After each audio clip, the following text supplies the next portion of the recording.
live. Oh, okay. I'm not gonna do it. Not gonna do it.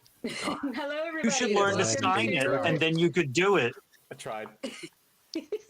Welcome to Tabletop Talk, where we make everything up and the rules don't matter. So we've got a bunch of DMs here for us to talk to today.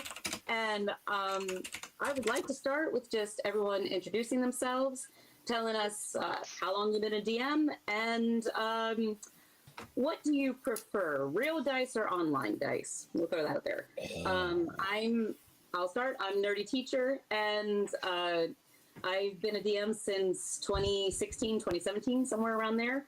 And I refuse to touch online dice. So they unless I have to roll like 8d8, then they're helpful. Off screen, I have Zach. There we go. And go ahead, Zach. I've only DM'd a couple of games, but I've been playing for like 16 years at this point. Oh. Wow, you're old. I have how many sets, honey? Like 150? An unreasonable amount, yes. Hey, you take that Unreasonable back. because it's not enough. Fair. Thank you. That's right. And then we have Attaboy, Zach. Captivation. Yeah, I am momentarily Captivation. Previously Cap Without a Country, still yet to be determined what it'll be come May 1st. I have been DMing for about a year and a half. It was August of 2022 that I first started. And I have a complicated relationship with dice. I love collecting physical dice. I love having them. But as soon as I have to roll 2 or 3 or more and do math, I feel like I'm slowing down the game. And so I'll roll digital dice and let it add them up for me. But I never trust digital dice because I'm like, can it truly be random if it's done by a computer? No, it's not possible. Yeah. Dark Crescent Studios says, got to pump those numbers up. They're at 230 sets. Oh, Yeah, but you make dice. yeah. That's not even fair. That's cheating. Yeah, hold on. Wait, you make Oh my dice and you're God. only I up to have so 230? many dice. Well, I that's also 'cause make they dice. sell Yeah. stuff. All Nice. right. And how about FrekiWolf? Hi, I'm the FrekiWolf. I've been DMing for like, 16, 17 years now. And as far as dice goes, I don't care. I'm just there to have fun. It don't really matter to me. I do like the online dice a little bit better just because I like to speed things up and like have Not do more. math. Yes, exactly. I want that cinematic stuff going on, but yeah. We are learning today that dungeon masters do not like math. Okay. How about we move to Homebrew Himbo? First time on the stream. Welcome. Hi, so I'm Rusty, also known as Homebrew Himbo. I have been playing for 16 years and DMing for 11 years. And to put that in perspective, I'm only 26. But as far as dice go, Wait. You're only 26? Sorry, what'd you say you about guys hear me dice? now? Yes. Yeah. Okay. As far as dice go, I love the click clacks. I love dice. I love making them.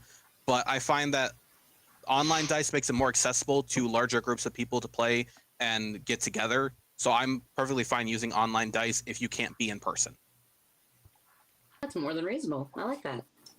All right. Also new to the stream, we have DocRobert, who I know through Bonus Mom. If you don't follow her, I highly recommend it. But go ahead, DocRobert. Tell us about you. Hey there, I'm DocRobert or Robbie. You can go either way. I've been a DM for about 7 years. 2017, I think, is when I started DMing. I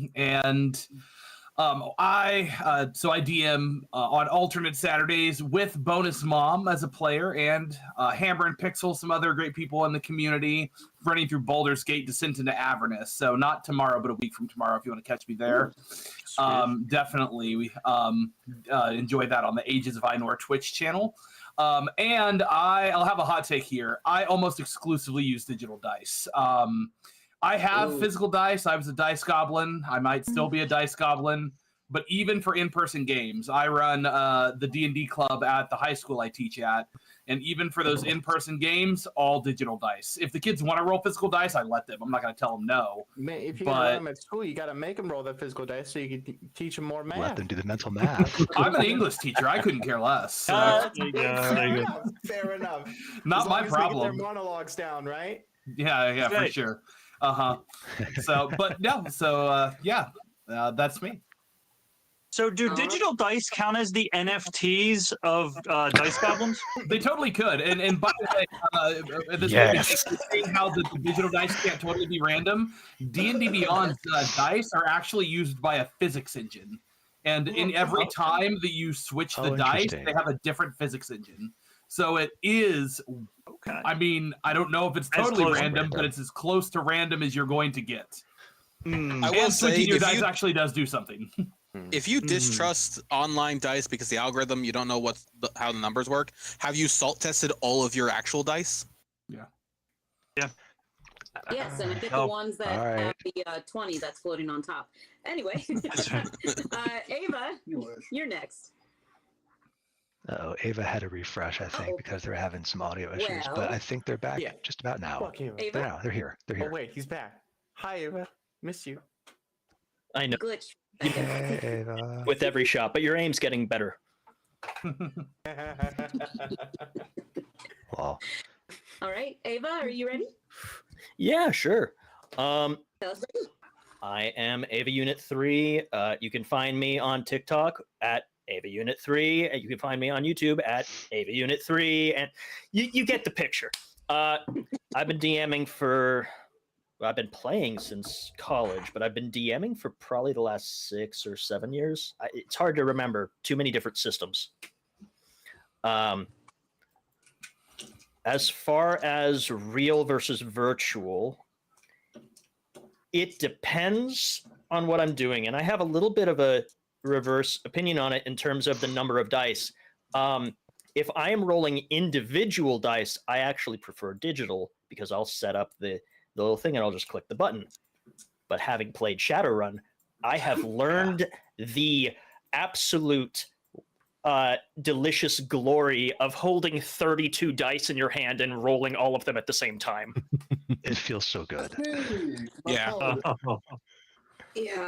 Yeah. Ouch. Yeah, that brings back memories.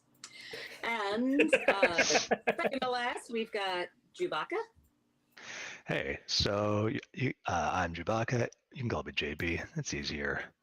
Although some people like to, say I'm an idiot and call me Baka instead. You can find me on Twitch a number of sometimes when I do stream at GFG JewBacca.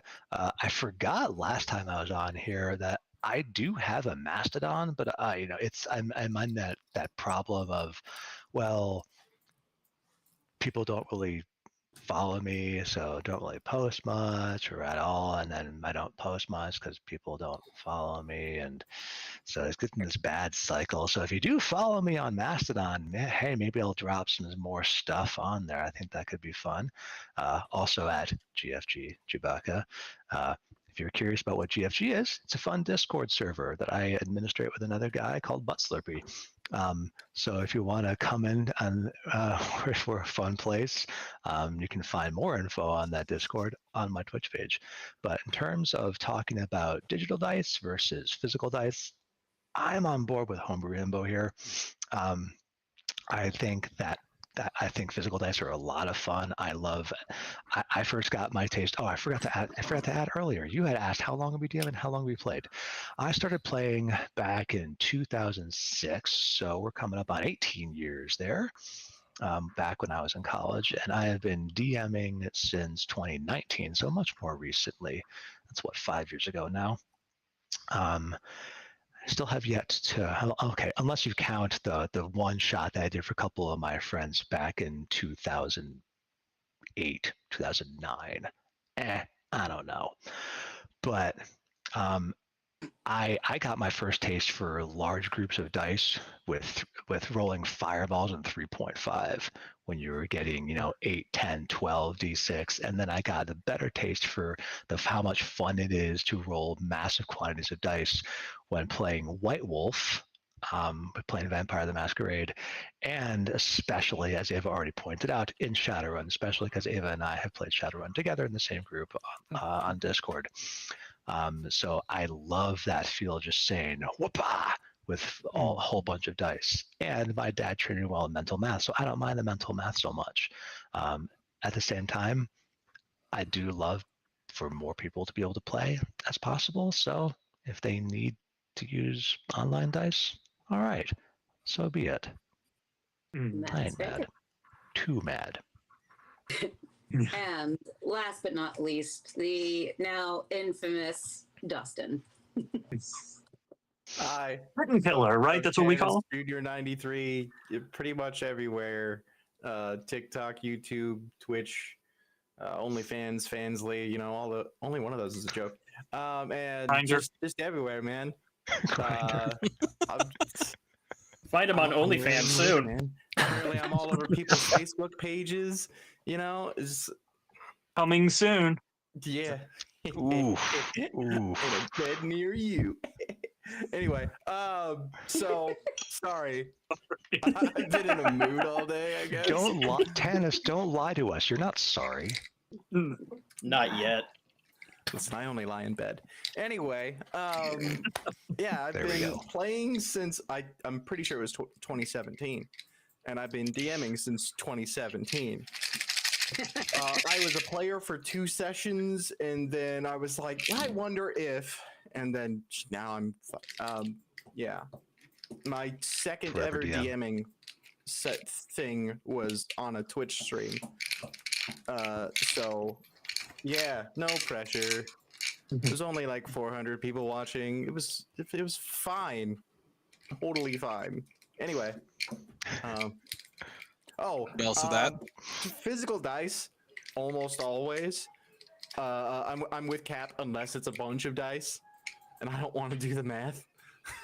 So, Yeah. Man, but I he was really You can screenshot. You can love the screenshot feeling. that when you do a lot of dice and like keep it. Like I got a picture of this. Yeah, well, I mean, it depends on the situation.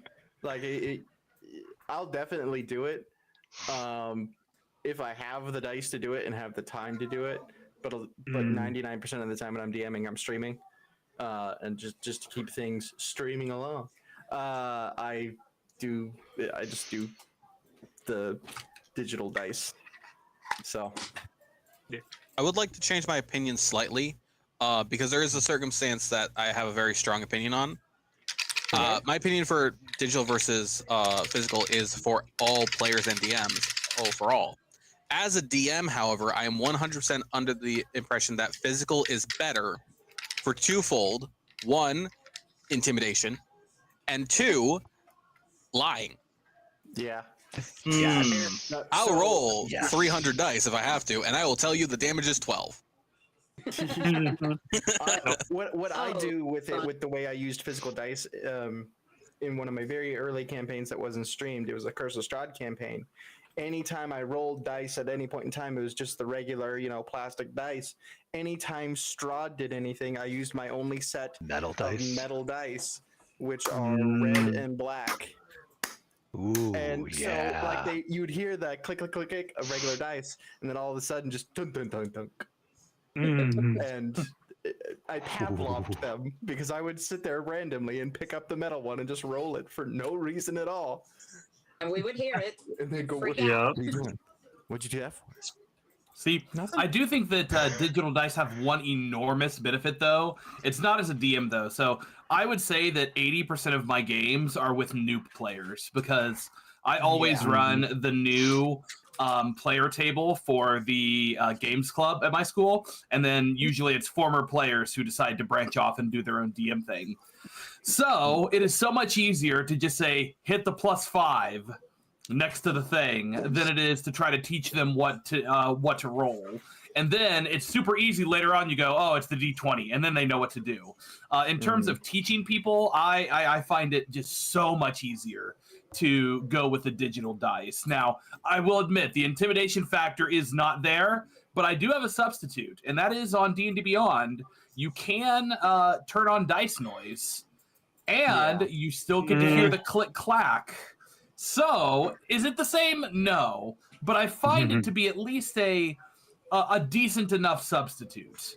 Gotcha. Yeah, speaking of intimidation, when the teenagers were in a dungeon where there was a chasm that I told them was 200 feet deep, and they kept threatening to jump into it. So at the beginning of each session that they were in this underground area, I would pull out 20 D6 and just stack them on the table so they had a visual representation of how hard it would hurt if they jumped. Nice. Yes. There is benefit to that sometimes. That is For- great. For in-person games, absolutely. I will make a comment. Throwback to the there's no true randomization to digital dice. You're right, but you as the user, it may as well be random because you have no way of knowing what the outcome is and can't manipulate it. Yeah. Fair. That is absolutely fair. Yeah, that's how I look at it. There's that too. Mhm. All right, so chat, we have a QR code up for a way for you to send us your questions so that we can answer it. I believe there's also a link that maybe our mods can put in the chat for us. That'd be wonderful. But we got a question already. I wanted to start off just Sweet. with a fun little thing, though. In honor of Dustin here, when is a time that you were a DM and you made your players absolutely hate your fucking guts? Ooh. So there was this cat, right? There was this cat. Which one, Dustin? Which Oh. fucking one? Wait, there was more than one? My character's father. Shut up. You did that to yourself. I did I've not got a- know. I've got a You question. did it off screen. Is it make all of our players hate you, or is it just one? At least one. Here's a good, fun story. So, Okay, I got one. go ahead. I got one too. So, every game I've run, within the past 3 years, I've run with my wife. Oh. And about 2 years ago, I was running a campaign. She was playing we were playing Pathfinder First Edition, and she was playing as a druid who gets an animal companion. As a little joke, she had a bear that she named Moose. In following campaign, she had a wolf named Bear, and then I think she had a Wonderful. deer named Wolf. It was a fun little I like her. uh, She's cool. little method. Yeah. I like her comment. So- That's great. I was trying a new homebrew rule because I love homebrew, hence the name. But the point came down to that anytime a natural 20 was rolled, I would have percentiles rolled. And if for some reason you were able to roll a perfect 100, it would count as an insta kill. Otherwise, it was just a normal critical, unless you rolled a 1, in which case you did normal damage. That was how I was running it, as a little buff. But I always preface that anything the players can do, I can do, and my NPCs can do. Well, I had Oh, a yeah. troll warden, session 3, that did that. So I didn't want to kill a player.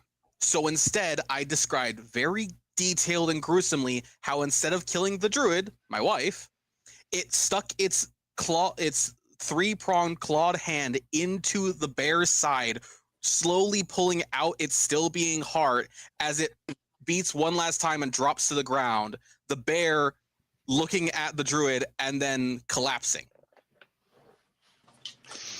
I My kinda wife then hate had you her character right kill now. herself. I I was actually a do prefer 2. this on Damn. games, but yeah. Okay.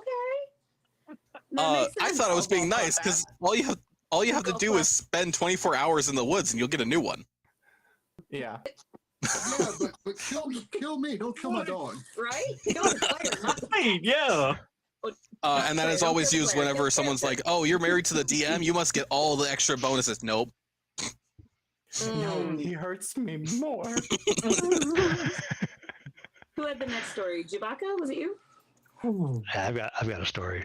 Okay. So I've been mostly running. I've only been running an Apocalypse World campaign. So if people aren't familiar with Powered by Apocalypse, that's definitely my favorite kind of system, heavily on the storytelling. Bring it on. So Hurt me I again. had, yeah, Great Beyond hurt me again.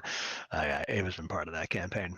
So fairly early on in the campaign, there have been people that have been trying to fuck with their area they're holding, and part of what happened is literally somebody poisoned the water hole. But part of the way that they figured it out, yeah, Ava knows what's coming. He's like, "Fuck, I'm out." Part of how they figured that out is that one of the characters that we had was a Doc. It was an angel who's it just went by Doc Needles. And so people were coming to him especially bringing their kids and saying, our kid's not feeling well. Can you come take care of them? And Doc tried their hardest with at least one of these kids, and like one of the teenagers just actually no, it was a younger kid, straight up died, and because they were not able to figure out what to do in time, and so they had to go and bury them in the cemetery and tell the family, and from then on, Doc was like, just Doc was traumatized from that moment. Later on, another character got PTSD after one of our players destroyed an NPC, an enemy, by taking their spiked mace and with their sheer brute strength, slamming the enemy's head in and just watching that head pop like a grenade. That was Amber, right? That was Amber who did that, but it was Frost who got the PTSD, which of course led Frost to alcoholism. Wasn't that?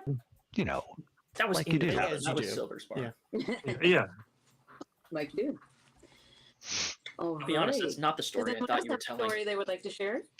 Wait, Ava, what were you thinking I was going to share? I thought you were going to share Amber's encounter with the old man. Oh shit, that's a good point. That's another good one. Can I tell that one? Of course. All right. So I don't have a good one, so yeah, tell that one. All right. As part of this is the creation of my favorite NPC. And I've given so much plot armor to as a result of this. So because someone had poisoned the water hole, people were taking shifts in order to protect said water hole. And Amber, who is this like Amazon lady, extraordinarily buff, the same one who exploded a guy's head in with a mace. She was like, hey, I'm trying to look for a sweet fuck buddy to help join me. And so I asked her to roll for it, and she rolls poorly. And so the guy who accompanies her at this water hole, the name is Bonkers. And this old ass dude who's like definitely a bit of a perv with her, and she's like, nope. Think old gold panning prospector, and you have about the right image. Okay. Oh man, we got kicked down, kook. Yep. The old man from Family Guy. Yeah. Pretty much. And he was so pissed off that this character existed that she was like, I'm going to kill him. And my response was, no, you're not. I gave him loads of plot armor and is a crucial character in making things happen as part of the Underground, who was in fact alive when the apocalypse happened. I want to hear Freki's story, because when you asked the question, he sat there and went, you made a face. I have a couple. I have a few that I've pissed them You all were off. sorting. I saw, like, checking the files, like, Oh no, that one's fucked up. No, no. I'll go with like the first one that I ever did was it was very early on, and all my players had met this little halfling character that they quickly fell in love with, was like trying to help him out, was like one of the players was like, yeah, this is my son now. Like, they love this character. Toward like the end of the campaign, he got injured and they were getting ready to go to this huge battle with the BBEG. And they were like, okay, we're just going to leave him at camp and like, we're going to take the whole army and go forward. And I'm like, okay. By the time they got to the BBEG, God, I'm trying to remember, this was years ago, but he said something along the lines of, yeah, I noticed your camp was unguarded and your little halfling pet was Made for a very tasty treat for my dogs. You bitch. They were. I thought they were gonna kill me. Yep. So the theme that I'm picking up is he'll kill a pet they care about. I made a post about it on TikTok where I was talking about a blue sapphire dragon that they had befriended, and that was really sad because I already had it planned to have this dragon killed, and they befriended it and loved it. And yeah. Kill their bear, kill their halfling, kill their kitten. So I offed the bear too, and like it was an enemy bear. The bandit captain had a bear as a pet, and they were fighting it. And Jackson the Ginger was playing a barbarian who convinced the bear to switch sides, and he rode it back into battle against its former allies, and they were fighting like crazy.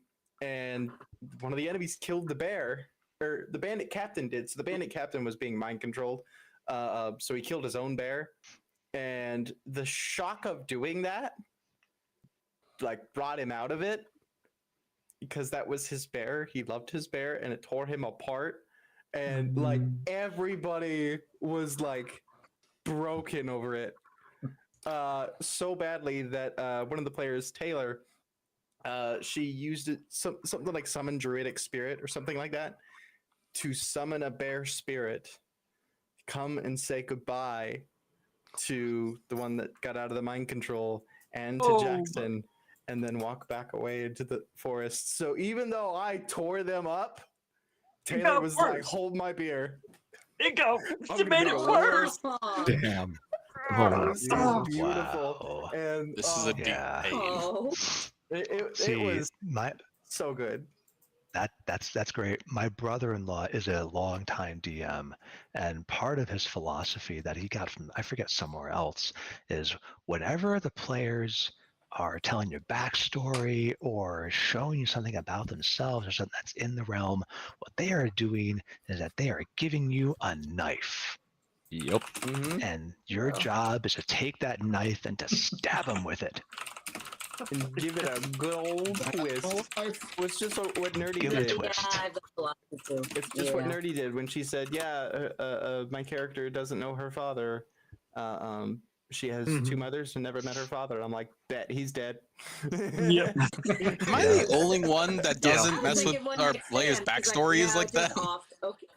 Oh no, I exclusively mess with backstories. Like, so for the Baldur's Gate campaign, we probably spent the better part of a month just before we even had a single person in stream of building the backstories of these characters. And we even had like a full session 0 with a small group RP off stream. And I have gone out of my way to try to link all of their backstories in different ways that I really hope puts them into therapy. That's my goal. I told them that if they need a therapy bill, I will cover one session, but this is America, so we don't get good insurance. So That's right. You'll do the copay. Yeah, exactly. And there is a deductible too. So you after that. So, but no, I think that digging into a character's backstory is such a good way to have those impactful moments in the plot. So I 100%. really try hard to do that whenever I'm given the opportunity. Yeah. See, now that you say that, I haven't made my players hate me yet, but now that you're saying that, I do have a storyline coming up. So one of the players has brought in a new character, and part of his backstory is that he killed his entire family that was evil, except for one older brother that he had that he could not find. And that was what they gave me. And I was like, I know this brother character is going to come back and be evil, except he's going to be so charismatically, persuasively evil. And he's going to sell his plan as that you did us a favor and we can now rebuild this family the way it should be. Except the way he thinks it should be is going to be horrific. And so I'm looking forward to how that player deals with that story. Wonderful. Nerdy, you Is his have. character's name Sasuke? She's. As I say, nerdy, you want to talk. Oh yeah, well, thank you. So two things I just wanted to say real quick.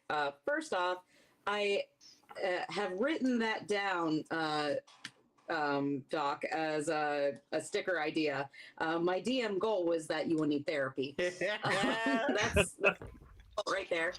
But secondly, actually, your conversations about backstories and how to include that for roleplay really brings in one of the questions that we have. TheFrekiWolf has asked, as a forever DM, and most of my players dealing with different forms of social anxiety, how do I encourage more roleplay? And I think one of the answers is already get their backstories together and let them mesh. Let them know that they have a connection with another character, because showing up to a party where you don't know anyone, literally a party, you're not going to talk to anybody. But if you have two players in a party who came from the same town or are trying to find the same person or both have no parents, something that can help bring out the role play. But how do we encourage role play, especially for people with social anxiety? So I actually have some really recent experience of finding a really good way of doing this. And it surprised me. I was surprised at how well this worked. Group hydrate. Well, Okay. Got another one? Take a drink. All right, I'll do it again. Definitely not hydration, but it's the only drink I got at the moment. So Modration. recently in my campaign, one of the players decided to start an adventurers guild. The Adventurers Guild, because their whole backstory is they got kicked out of the Adventurers Guild and they're salty about it and want to replace it as the definitive Adventurers Guild in the land. Fine, whatever. I let them do that. We've gotten to a point in the campaign. I had decided, you know what? This campaign works better if I let them treat it as a proper war and let them build up their forces. I gave everyone a handful of NPCs at various levels, let them put it together, was like, all right, here's the base standard, here are the types of people that are joining your Adventurers Guild. Go, make your characters. Watching them interact as a caravan of people, not individuals that are all working towards one goal, but a caravan of people working towards one goal that all have not similar reasons, not the same reason for being there, but similar enough that they actually have stuff in common. I have never seen them be so invested in a character and excited about exploring them. The background was, this is the Adventurers Guild. This is a replacement for the proper Adventurers Guild in the land. The entirety of the people that are here are people who got kicked out of the regular Adventurers Guild but are not criminals, or got rejected from it because they don't have enough experience. And every single one of them, I don't think there is a single character in the group out of like 24 characters that they made inside of a week that they haven't been excited to enter into a conversation with no NPCs involved, just player interactions. Yeah. Wow.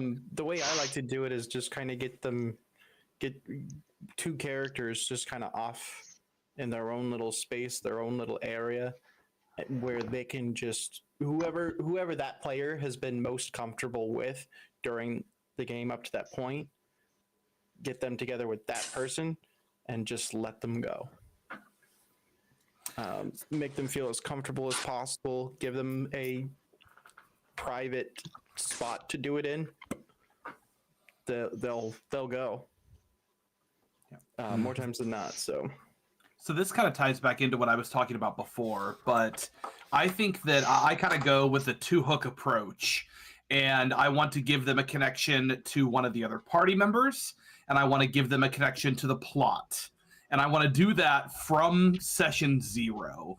And if I can do both of those, then that will lead them in the right spot. So those connections might be really, really obvious, or they might not even know it till down the road. So we'll start with one of the characters we have. So as I mentioned, Hammer and Pixel, Bonus Mom's son's character, is kind of like a failed adventurer who, as a basically his retirement job so that he could go buy booze and sleep in a gutter, is that he works for the local militia. He works for the Flaming Fist in Boulder's Gate. And because of that, he's kind of the de facto leader of their group, despite the fact that he's an old crusty adventurer who doesn't really want to be. However, in the backstory, we said that as part of this, he was stationed in Chult, where the Flaming Fist famously have an outpost. And he ran into one of the other characters who is from there. So that gives that other character a way in. It gives them a connection to that. And then the Flaming Fist are, as you might imagine, in Boulder's Gate, quite important to the plot. So although I wasn't exactly worried about his roleplay ability, he's an incredible role player, and that was already going to be a thing. But it just made those transitions so much more natural to do that. So I think that if you can try to hook them from both sides, then you can really get some good interactions from even people with social anxieties, because they'll care about it. They'll have something to say. Mhm. So as I had said before, I have 3 players of mine that are very introverted, and I've learned because of that sometimes players don't always want to roleplay. So in cases where I feel like a player needs to be more active with their roleplay because we're in a part of the session where there's not a lot of combat or puzzles or whatever it was that drew them into the game in the first place, I will take time out of my day off session to have a one-on-one with them and ask, what is their character's motivation? What is it that the character wants to do? It doesn't have to be a lifelong goal. It could be a fleeting thought right now that is their reason for being with the party right now, or it doesn't even have to be the reason why they're with the party, just the reason why they're not at home. And getting a player to at least have an idea as to what their character wants to do gives you as the DM an opportunity to add a little bit of that into the campaign, even if you had never planned for it before. Now you have another thing to put in that your player will have some interest in, and slowly letting them get more comfortable with their character. It can take 10, 20, it could take years before they are fully comfortable role-playing willingly without you having to give them a little treat every time you feel like they need a little bit of help to roleplay. And it really does come down to not every player wants to roleplay, and you need to double check with them first if that's why they're playing. I have a player who only wants to be there for combat and puzzles. But boy, doesn't it feel just fucking wonderful when that one player that just they want to, and you can see that they've really kind of tried a little bit, but they haven't had that moment, and then they take it. And a lot of times when that happens, it's not something that you set up. It just happens, and then they jump in, and then they go, and you're just like, fuck, man. That is great. I think at Especially when it's an a really emotional moment. Yeah.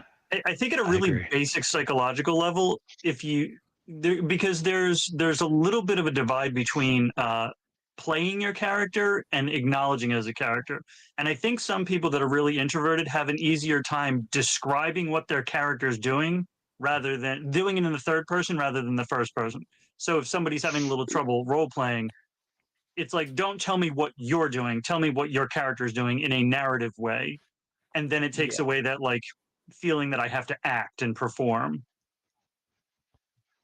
Yeah. I've seen that work pretty well. Yeah. Okay. What else we got? Anyone else? I'm liking this group. This is fun. We're giving. Well, we got to ease up. We're giving Tanis too many ideas. Yeah, actually, I'm Okay. part of the reason why Can I I love this group is I'm learning lots from hearing how you folks are talking about this, and I mean I was thinking of saying this earlier, but I love Doc Robbie, what you're talking about of like the two hook approach of hook to the plot and hook to the players. And I keep professing how much I love Powered by Apocalypse. But one of the reasons why I love, especially Apocalypse World, not everything in Powered by Apocalypse does this, is that during character creation, players need to ask other players, who has done blank with me? Who has done blank for me? How do I know blank? Like it helps already with hooking players into other players, and by doing so the players create the world together with the NC, and I love that approach. A lot of times I won't create the story until I have the player backgrounds, or if it's a module, I will, once the players give me their backgrounds, I will fuck with the module, move stuff around, use different characters, whatever, to tie them in to make their stories work. Like I had one character of Curse of Strahd, which is usually a hard one to tie people into because they get transported to a different world more times than not. I had a character who her village was attacked by a pack of werewolves at one point. Well, there's some werewolves in Curse of Strahd, and I'm like, that pack got through the mist and attacked her village. So, oh god, that created some fucking moments, man. Yeah, that's one of my favorite things because I almost exclusively run modules, so I love to find those connections from the modules to what's going on. So, an example of how I've kind of done this in the past, it's kind of similar to what you did. One character had mentioned how they had grown up without a mother, which, is the worst thing you can tell your DM. You're just asking for it at that point. It's like, hey, fuck with me, please. Yeah, of course. And so... here's the knife. Yeah, literally, yes. Handing it to me and be asked to be stabbed. So, but, and we were playing Icewind Dale, which is a very underrated campaign, by the way. That was my first. Yes, it's great. So, and there is a moment in there, spoiler alert for anyone playing, so hide your ears if you're a player. But there's a moment in there where one of the chieftains of one of the barbarian tribes sacrificed their son and or daughter to the Frost Maiden. So I'm like, well, that was you, obviously. Why would that not be you?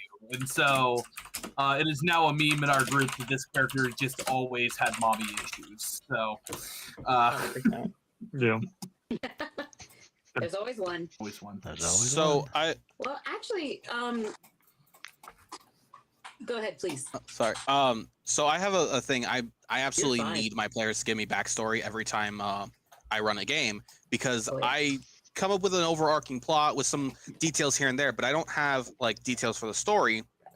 So I give my players 3 sessions to learn their character and give me a super rough estimate of a backstory, and then 10 sessions to actually write out one so that I know, okay, where they come from, who are the parents, and all that stuff.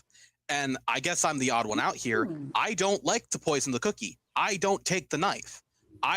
Everything you write in your backstory is canon up until the session we play.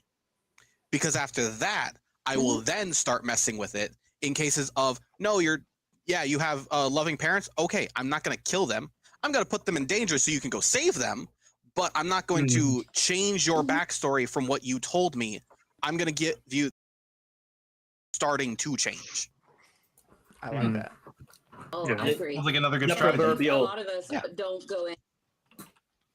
I don't think we go in and like necessarily change the backstory without permission. Like, if we're like, ooh, it'd be really cool if this character turned out to be secretly evil, we would probably let the player know secretly just in case.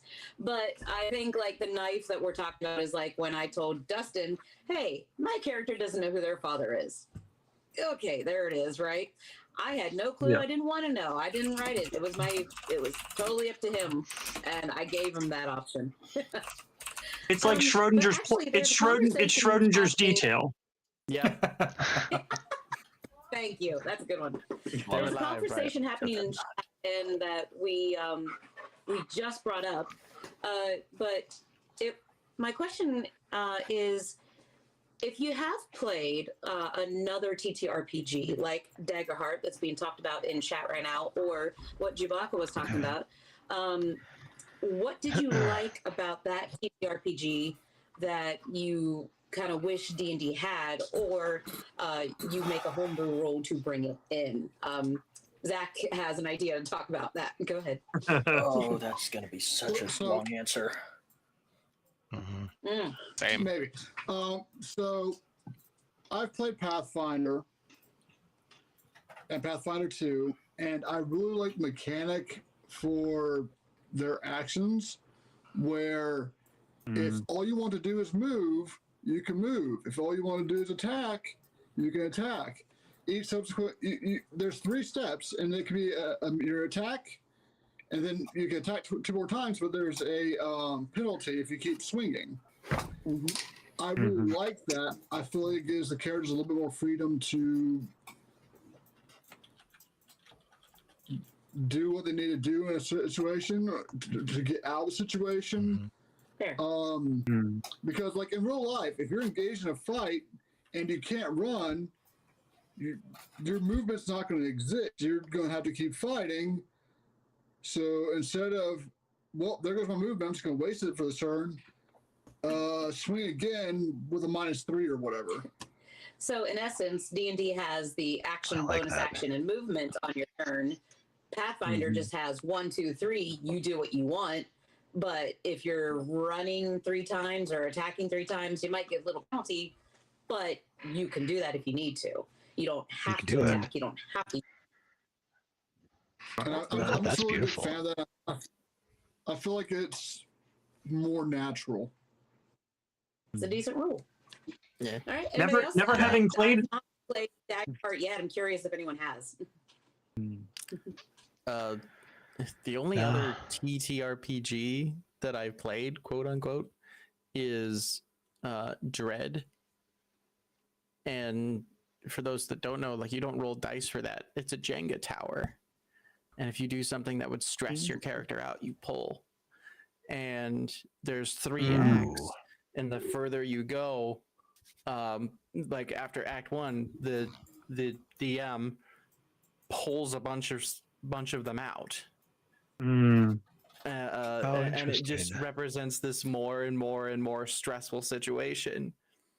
And if it falls, you die.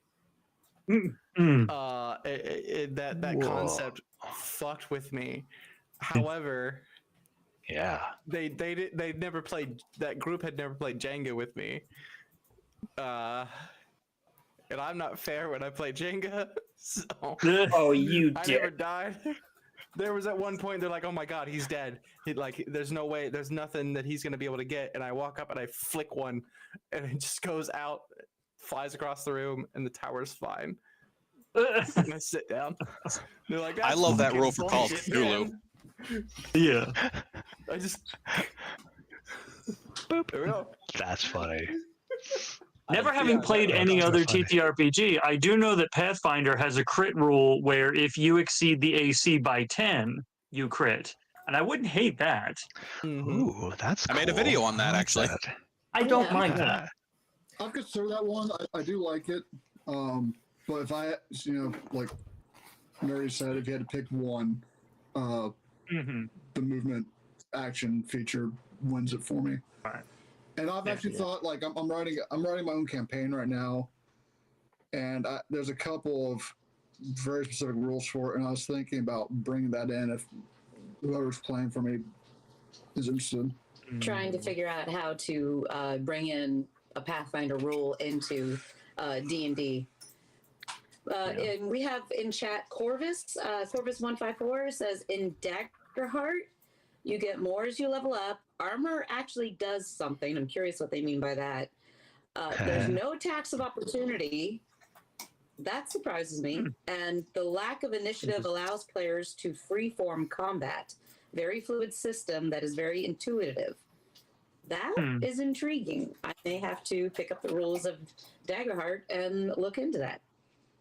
I don't mind. Now you gotta be D&D curious having about that.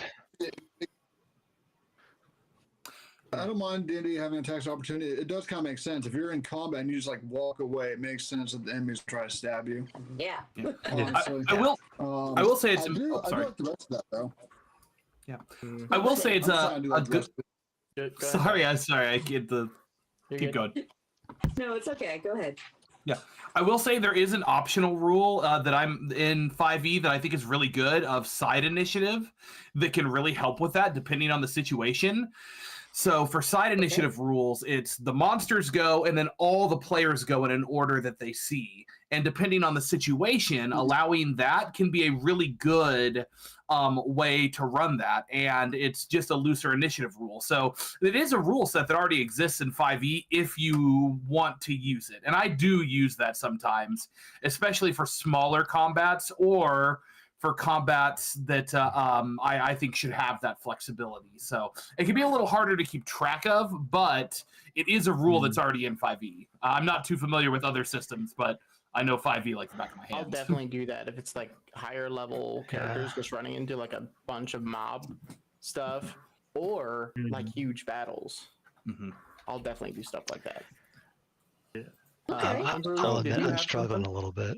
So Yeah. I have played a lot of different TTRPGs. I played Mass from Powered by Apocalypse. I've played Shadowrun, White Wolf of Masquerade, same. as well as numerous other versions. Pathfinder, Fallout series. I've played Legends of the Five Rings. Like I've played so many different different TTRPGs. It's hard to pick one that I like the rules from. And at this point, I don't even know if, because I've been playing since I was 10 and we homebrew in small little rules here and there, I don't even know if the rules I like to run as homebrew are even homebrew anymore or what system they came from. But ones that I personally like to run with are, there's like 3 that work really well together for me. One is just kind of off to the side. So that one is returning the hold, the ability to hold your action and turn your standard action into a reaction. I'm going to hold my action until insert player does a thing or insert creature does a thing. Worst case scenario, I take my turn at the end of the turn order. But that way, I don't preemptively do something I don't feel comfortable doing. I'm going to hold my action until later in initiative order. But the other 2 that I do that work really well together is I do confirmed criticals, and I do that with skills and attacks. So you roll a natural 20 or a natural 1, you have to roll again, and if it is above or below the AC/DC, then it's considered a critical. Otherwise, it's just a normal hit. That Because is that's the crit. Fair. Because I use confirmed criticals, I do with damage at least. I do your max damage plus the dice roll. So your critical actually feels like a critical amount of damage. You can't roll double your damage dice and get the minimum result. You are guaranteed the maximum result for the damage you deal and then roll on top of that. Tiff does something similar where it's when you crit, it's what you rolled plus the max dice value. Yeah, I don't do confirmed critical. That's a new one for me. I've never heard that. But yeah, I've max heard of damage it. plus what you rolled. Pathfinder does it. Because it always sucks in a traditional game where you roll a crit and then You do 2 roll damage. Yeah, you roll your 2 Yeah, you do. You roll 3 1s. Yeah. Snake eyes. I also, the reason I like confirmed criticals in 5e at least is because I bring back yet another thing from 3.5 in Pathfinder is I bring back Keen and improve critical feat. So you can improve your critical range. Okay. Because I love being able to crit on a 12 with a Kukri. Yeah. Yeah. That is a lot of fun having that kind of crit range. I mean, I'm in a similar boat to you, Rambo. Like, when you start to list off systems, I'm like, yep, did that one, did that one, did that one. Like, I've let's see, White Wolf, I already mentioned. I did a little bit of Pathfinder First Edition, Shadowrun, Apocalypse World, and I've also done a little bit of. I've also run a little bit of Thirsty Sword Lesbians, which is powered by Apocalypse area. And I mean, I love. I love the idea of, honestly, I love dice pools as an idea. Because I think it allows for a lot more flexibility and like, well, and a real feeling of specialization. to be able to say, all right, well, let me see how many successes I get off of this. So I'm trying to figure out how to bring that feeling to something like D&D. That's a little bit harder to do.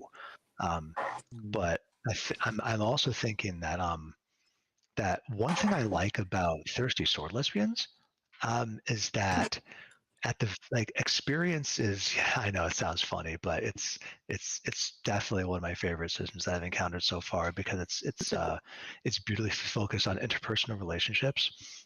And all the different characters are based on a archetypal interpersonal conflict resolution.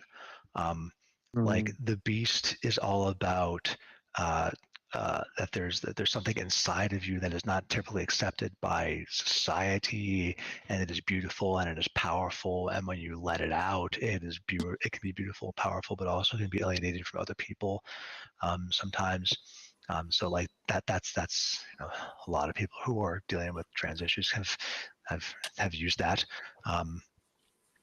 Or I guess I'd say body dysmorphia have been dealing with that. Part of what I love, yeah, it's a fascinating system. All the books are free out there. You can get. Highly recommend it.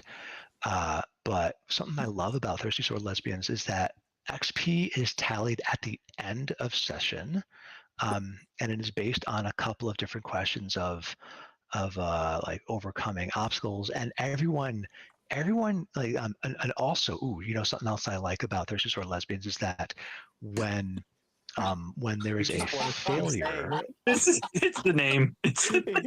I know the name is I great. like a Or lot of things TSL. about Thirsty Sword Lesbians. That's the thing he likes. Yeah, you like that one, baby. TSL. TSL. TSL. Yeah, I know. When talking about TSL, Please continue. That's right.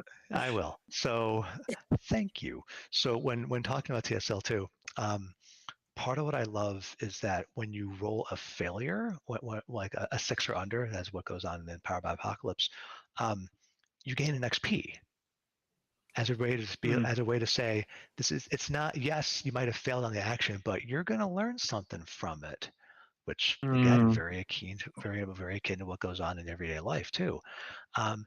But at the end of session, when tallying things up for overcoming obstacles, for dealing with oppression and power, like overcoming oppression and or oppressive power structures, everyone gains XP together.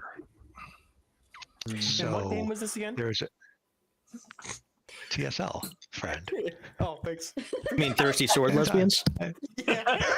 My problem is TSL just sounds like the author T.S. Eliot. Yeah. It does. But Yeah, you're right. yeah. So I part of what I love about that too is that everyone is progressing together, and it's not like one person is going to be loads and loads ahead of somebody else. And it also helps create a feeling of group cohesion. So, yeah, strongly recommend. Group hydrate. Justin, if you ever feel like pulling exploding dice into Wildmount, you go ahead and feel like doing that. For sure. That's Exploding another sixes rule. are so much fun. That's another rule. I'm trying to figure out how to shift over to 5e. Go for it. Exploding. Are you talking about exploding sixes? No, specifically the rule I want to move over to 5e is actually all the White Wolf system of rolling d10s for your stats, and then exploding dice from there. Because I love that system. More dice, more fun. Yeah, it's a lot of more dice, more fun. Yeah, dice pools. It's great. All right. So, well, first I'm going to say that Thirsty Sword Lesbians is now in my cart on my screen. I'm definitely going to get that after that recommendation. The gift of the last group hydrate was because we were just thirsty for those sword lesbians. I was going to say it was the dehydrated bladed lady lovers.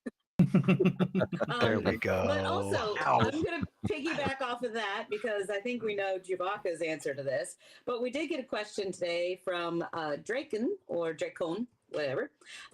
What was your favorite campaign to run and why? I'm curious because you guys have mentioned a couple of modules that you liked. We have some new DMs in chat. Whether you're homebrew or you've done a module, what was your favorite campaign to run and why? Curse of Strahd, fucking with my players. It's done. He's very good at that, yes. So I haven't DM'd much, but my favorite thing right now is when Nerdy has a headache and can't DM, to practice my improv skills, we play a game of all kobolds. All the players are kobolds, and I just make shit up. I have like some stats for like some guards down, and that's like it. So the first game of that, they start off after like like seemingly at the end of the mission, they just finish like a chariot race away from the castle guards. They're dropping off this Goliath chieftain's infant daughter that none of them can carry. They meet the chieftain's herald or representative, who's a goblin who can or a gnome or whatever the hell he was, who also can't carry this Goliath baby. And this Goliath baby is fucking screaming because they forgot her teddy bear. So they have to go on like a Mission Impossible thing and infiltrate back into the castle to go find the teddy bear. The second one, I had no planning. I had an idea. Only one player was supposed to not show up, so I was gonna have like a prison break where they go break him out. 2 people didn't show up. So instead, the 3 players that showed up went through an acid trip and ended up doing like a cyberpunk campaign for a day. Only to wake up realizing they did everything that they thought they did in the cyberpunk hallucination in real life. They're in the middle of the town street. The cabbage cart's on upside down and on fire. The people are screaming and the guards are coming. They have to run away. And now they really want this thing that they discovered that they didn't actually get to discover. They just heard of, called pizza. And they're absolutely obsessed. We want to know what pizza is. Yes. So Yes. And the whole point of that is, and the whole point of those is Tiff can't DM, so well shit, let's keep playing, and also work on my improv skills before I actually do my real campaign. Anyone else? Have you done a module besides Curse of Strahd, which is now in my bookshelf, but I have yet to fully read it? But anyone else have a module that they enjoyed? So Or actually, you liked? Actually, yes. This is not a core module. This is not a Wizards of the Coast module. I have a module that is third party that I grabbed that was designed for level 0 through 3. It was a training module, like Minds of Phandelver, like Dragon Heist, like those.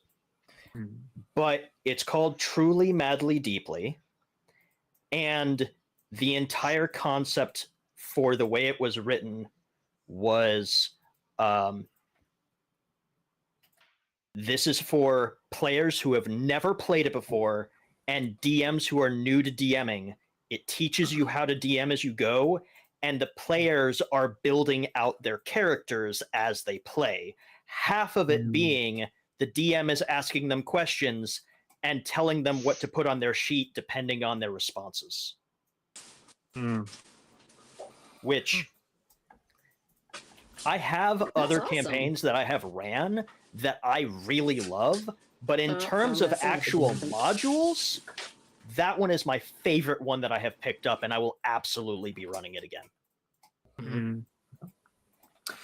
So I've run basically all of the 5e modules at some point or another, to a point where it's probably unhealthy how much I have.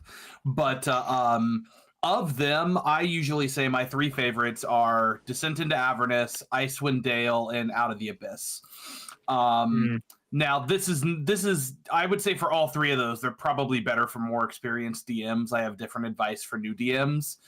But all 3 of them just have really interesting stories where the characters get to make some very meaningful decisions, and it has great plot hooks. With an honorable mention also to Wild Beyond the Witchlight, though I must admit I am slightly biased on that one since it is just filled to the brim with literary allusions, and I am an English teacher, so just going through that the whole time, it's great as well. So the good thing about it though is for the 5e modules, no matter what kind of vibe it is that you're going for, there's probably a module that fits it. You know, everything between with Wild Beyond the Witchlight, it is not just feasible or not just possible, but feasible to get through the entire campaign without having a single combat if you really want to.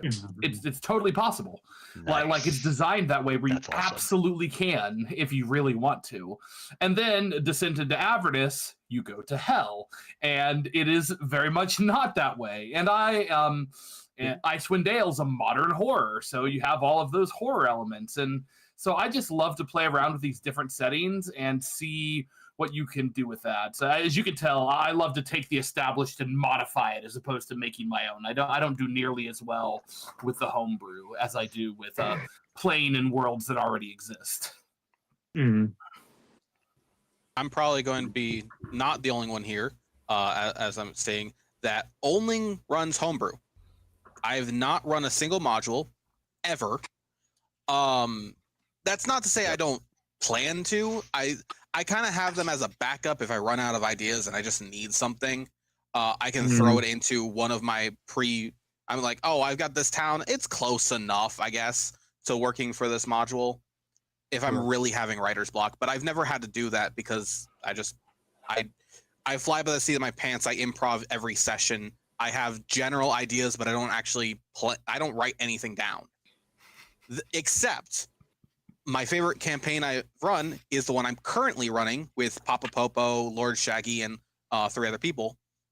And that is my Spelljammer 2nd edition campaign, Quest for the Dawnstar, which I have made 7 solar systems, 13 planets, all with unique like societies and nobility and different economy systems to them, where the players literally can travel from one planet to another. And so far, they're on their 2nd planet already. The first planet was one I designed as taking inspiration from planets that we've literally seen out in the solar system. Literally, this planet called Fjeldraf, which just means mountain drop, is a giant mountain on one side of a planet, and the way it rotates and hurtles around the sun that it rotates, it looks like a comet. And the minerals and ores at the tip of that mountain are so rare and hard to get to that they are imbued with additional magical energy, including some of them which create levitation, which is how spaceships are made. And the planet they land on now is called Angladus, which is just full of every version of elf, and it's basically England. And my favorite thing about this campaign is the fact that at any point they can just leave the planet if they want to and go to the next one. They don't have to stay where they are. They don't have to explore it at all. They can just go, we're done with this one. We're going to go to Feyredyne, which is based on the Feywilds. And that's perfectly acceptable. It sounds like you DM like I do. I think I physically hurt Jordan a couple days ago. He was like, oh yeah, I got this new thing that helps keep notes and you can keep track of a campaign with all this, interconnected stuff. And I'm like, here's the thing. I've seen that. I have no idea how people use it. I don't know if you know this, but I have never once written anything down.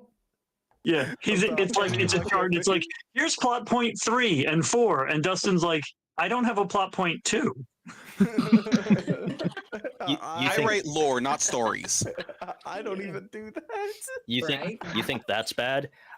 I have such a bad memory for what's happening in the game that I run every other week that I use one of my players' recap posts to remind myself of what's happening. Yes. Exactly what I do. Barfragger's recap post. So I had nothing recap in my campaigns. You have to understand, the person he's talking about is my oldest friend. He and I met in 1st grade, and he went on to get a PhD in history.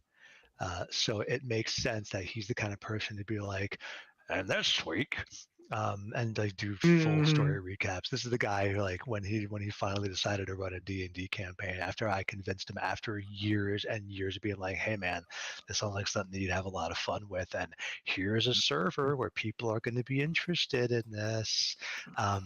He was like, all right, and he wrote out like story arc after story arc after story arc. And like, and now we're in chapter 5. Now we're in chapter 7. And I'm like, holy shit, man, that's a lot of prep. I'm like, I have some idea of what might happen in today's session, and that's about where I'm at, because knowing my players, they're going to take what I have and turn it totally upside down, and I have to say, well, fuck all the other things I was thinking about and toss that out the window. Exactly. You Hell, can't, as you I can't mentioned fuck on with the my last plan if session, there is no plan. To be fair, I planned one Um, thing, and my player messes up the same session. to be fair, Baka, yeah, that's what happened, and Your- and because of that, like an entire big bad came out of an accidental slip of my mouth. to be fair, Baka, he is playing a homebrew 5e, and you're playing Apocalypse World, and there is a very big game design difference in that, where in 5th edition, the players are part of the story, but the DM runs the game. In Apocalypse World, the players run the game, and the DM just kind of accepts it. Yeah. And has to catch Uh, up. And, yeah, What it you has to said catch about a up to B- what the players are doing. What you said about a BBEG emerging out of the thing, that's what I went into the kids campaign with, like a vague idea of a big bad that I would kind of weave into there. I don't know that character is ever going to show up, because their chaos created a character who has a personal vendetta against them for plot reasons, that I'm like, no, this is your villain. You created your own villain. Your villain is the consequences of your own action, not the thing that I came up with 2.5 months ago. You Like, know what? this is way more personal. I have little villains that pop up here and here and here because of what players have done. The favorite one that cropped up most recently, one of my players created a character that is a sociopathic automaton, almost of sorts, like a partially cybernetic person from the past who came into the future. Thanks to cryogenic For the freeze Winter shit. Soldier. A little bit of that, yeah. And they were going along, and like there's a group of people that were protesting or like really angry in the center of this town of their holding, and the player was like, I'm gonna shove this generic, and this is the person who's DM'd a long time too, the person who DMs the Shadowrun game that Ava and I've been a part of. It's like, I'm gonna push away generic human 5128, and I'm like, no. That is not going to happen, and that they're not going to have a generic name. I'm going to give them a name. Their name is Smickens, and so just because, why not? And I had them roll, because they're a very strong character, on how hard they pushed, and they rolled extraordinarily well. So they rolled hard. They pushed this NPC Smickens hard enough that they slammed them up against like a good 20 feet away, slammed them into a concrete wall of another building that was there, and shattered their spine from like L6 down, so like paralyzed from the legs down. And I was like, all right, well, you just created a villain for yourself, because you are trying to start a tech cult of cybernet, of like augmented people, as a way to gain power and prestige, and they are going to do the same and try and outdo you and go after you. Hey, Cap. You know what I think you should do with that BBEG that you don't think is going to appear? Just in the background, have them continue to exist, and eventually your players will come across them, and they'll be like, finally, you're here. Who are you? What do you mean, who am I? I've been waiting for you this whole time! Yeah. They don't gain power. Their plans are just and again, it's what Dustin talked about. There are things happening in the world, whether your players engage with them or not. There are other adventuring groups, so there are other people who are thwarting this bad guy's plan. There are whole stories happening over here. Just because their party is not engaging with this particular villain doesn't mean nobody is. I had the opposite happen, and Popo even commented in the chat that I let him do it, because the BBEG I have set up for probably 2 sessions from now. We, as a joke, he made a comment because this character is literally born of a dragon. He knows they're going to encounter a dragon. The comment was, "Oh, maybe she's my aunt," and I'm like, "That's stupid. I'll let you roll for it," sort of thing, and we'll see. The problem is Popo's driving, so I can't have him roll. Instead, I'm like, "Okay, you pick the number, I'll roll." He picked 17. I rolled a 17. So now Well, what was supposed to be the BBG is now going to be an unprompted family reunion. That's funny. Or maybe you can make it like Men in Black. It's like, oh, was that your auntie? Oh, that's your uncle then. Was that your cousin? ooh. At this point, I'm tempted to have Hi, every guys. dragon that shows up in the campaign be related to him and just be super awkward. Yeah. Oh, yeah. Dad? Frecky, how are No, you? that's the one thing. His dad is a random Air Genasi bard that he's currently hunting down because, like, he John? is a bard, son of a bard. John? Jean. John be getting around, man. John. What can I He's say? What going was it, full Frankie? ridiculous 6. Yeah. Oh my Beautiful. gosh. Frecky, were you about to say That's something? good. Okay. Yeah. Well, Oh, we yeah. actually have got a couple of questions about magic items, so I chose this one at random. But this one says, from Anonymous, as DMs, I'm sure you've gained magic items as rewards. Which were your favorite and least favorites? Have you ever created your own? And one of the comments that was sent in was, have you ever given somebody a magic item and you regretted it afterwards? So I am curious about that. Frecky, we'll have you start. We haven't heard from you in Frecky, a minute. I so. see hands. I mean, like, oh my gosh, yes. No, Frecky first. Yeah, in my first campaign, I was very nice about giving out a lot did of what we all magic did. items. Yep.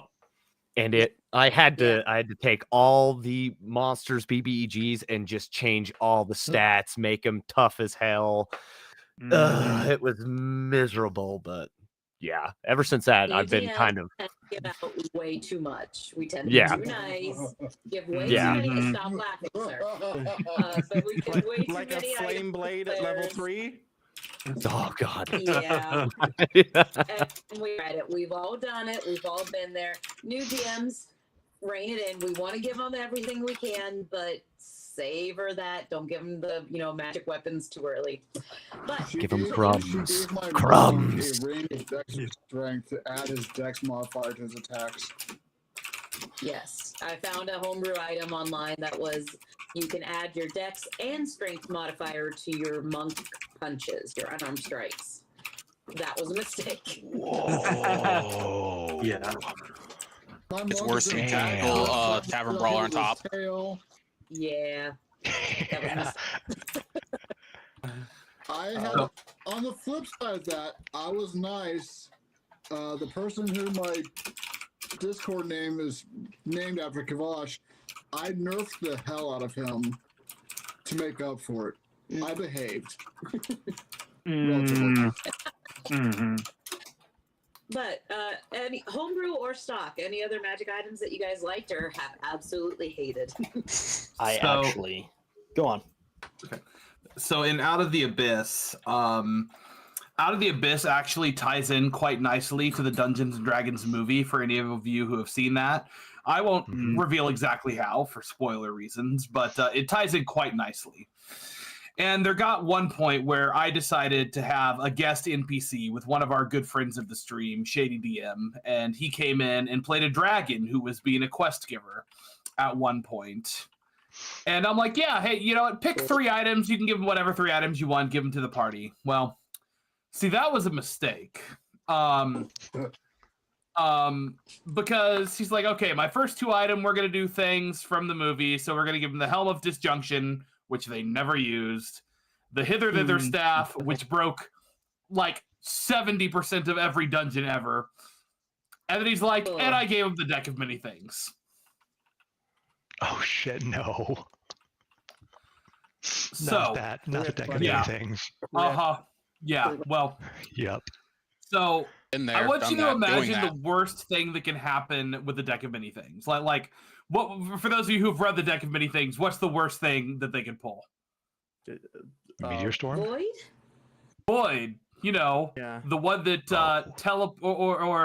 or Donjon, depending on the version of it, the one that teleports you to another plane and then just removes your character from the campaign.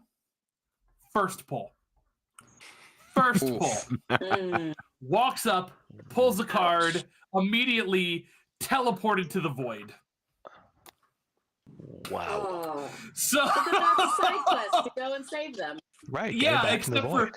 yeah, but the thing is, like the way they describe it, it's not a side quest. You have to be like a super high level person to even get the information on where they are.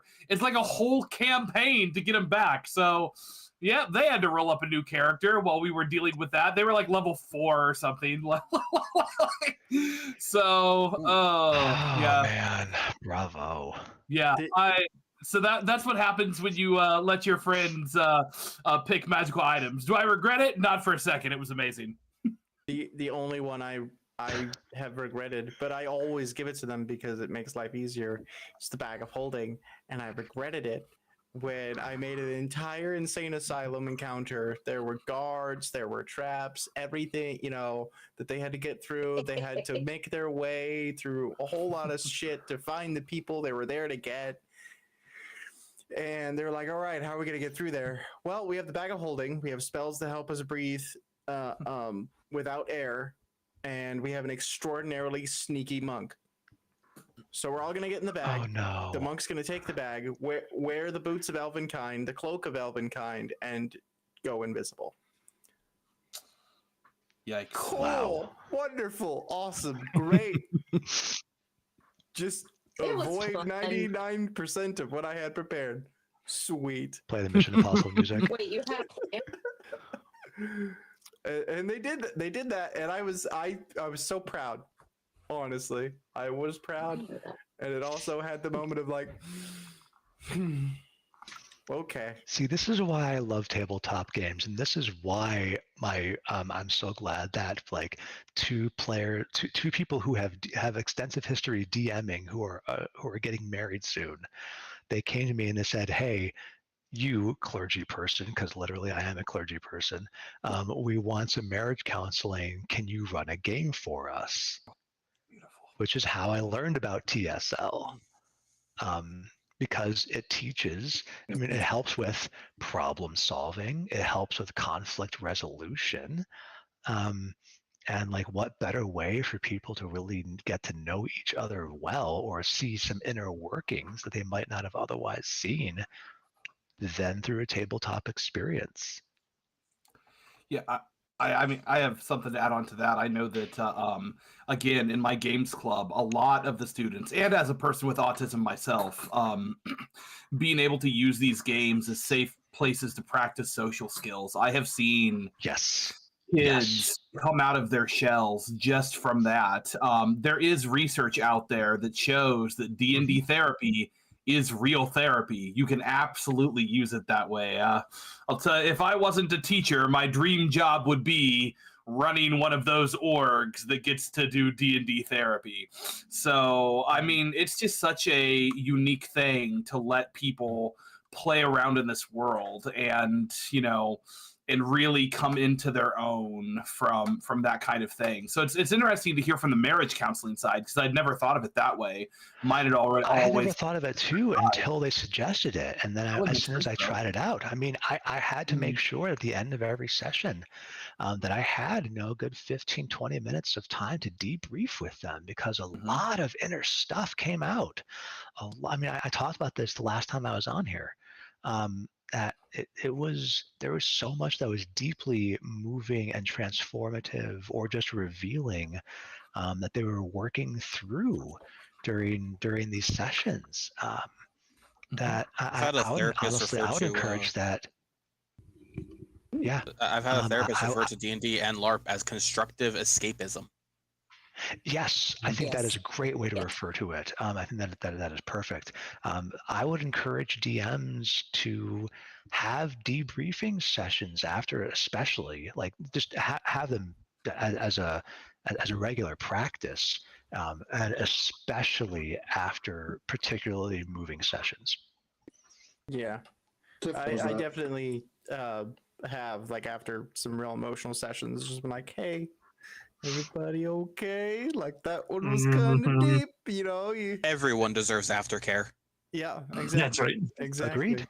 I agree. Even the I do like to Even the say DM. that, you know, I love making my players cry, because I love seeing that emotional reaction, that they are so goddamn deep into the story that it affected them. And I just, Yes. yeah, Absolutely. but I also want to make sure that they are crying for the right reasons, I guess. Right. And that they are okay afterwards. I think most of the time our responses are, "Yeah, we're okay. Fuck Yeah, you."